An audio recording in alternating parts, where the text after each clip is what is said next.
the strongholds of American liberalism are in the academies. It's there that by their approach to public issues, they communicate their bias. I don't watch television all that much, but I say I don't watch television all that much, right. but I have a feeling that I can't turn it on without having Clinton lecture me in a moralistic tone of voice that has become sort of creepy, crawly. It is more profitable to think in terms of what the next president should not be. He shouldn't be too naive. For instance, when the president of the Soviet Union informs him that the communists desire world peace, the next president would ideally tell him to cut the horse feathers.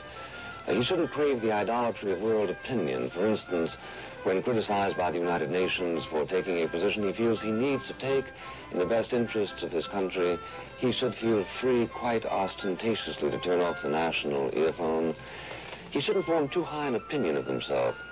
For instance, he should recognize that America is a great deal that has nothing to do with the presidency.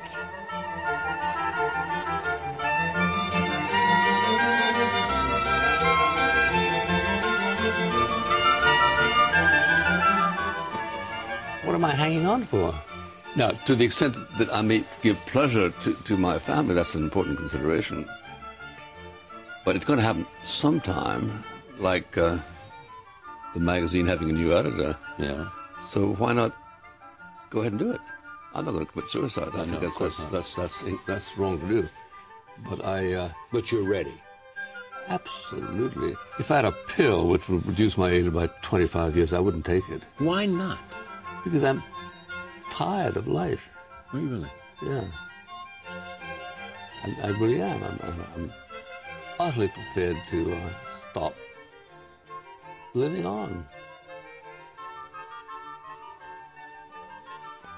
I've often been quoted as saying I would rather be governed by the first 2,000 people in the Boston telephone directory than by the 2,000 people on the faculty of Harvard University. We gained by making this change, to quote myself, is increased security and increased self-esteem. Now listen, you stop calling me a crypto Nazi. Let's stop calling names. You in your damn face, and you'll stay plastered. Gentlemen. Sometimes I lose my temper. Maybe not tonight. Maybe not tonight. Because if you would, I'd smash you in the damn face. Even Papandreou, you like him, I assume, because he hates us. Any regrets about this life that you have lived? Yeah. Like what? Well, I'm not sure I'd tell you. Well, maybe I would if I could discern them clearly. I had an experience when I was asked to do a fresh introduction to God, Man, and Yale on this 25th anniversary. And I started reading, I practically fainted. Because? I thought it was so awful. But you were only 22 or something. Yeah, but the point is that as you grow older, I think it's true that you become more exacting in respect of your own performances. So that I always regret, if ever I have reason to read something that I have written, that it wasn't better. So Bill Buckley left us this morning. He was probably more ready than we were. As much as anyone, I valued him. When I came to the city and started doing this show 16 years ago, I was little known and had not made my mark in life. He came on, and then he sent me a handwritten note with enormous flattery, and I lived with the hope I didn't disappoint his early prophecy. We became friends. Several years ago when I was sick and came back from near death, he called and wanted to take me to dinner. He wanted me to sail, and I never accepted until one evening he said to me, "I'm not sailing anymore. I'm not doing a lot of the things I used to do anymore."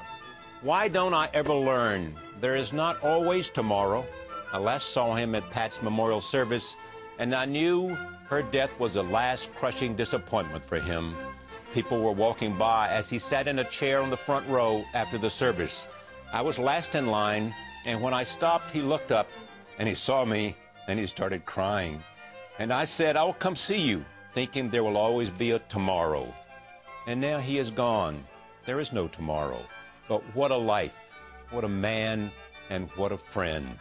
We think of the wife he joins and the son he leaves and the rest of the Buckley clan. Good night, Bill. Good night to you.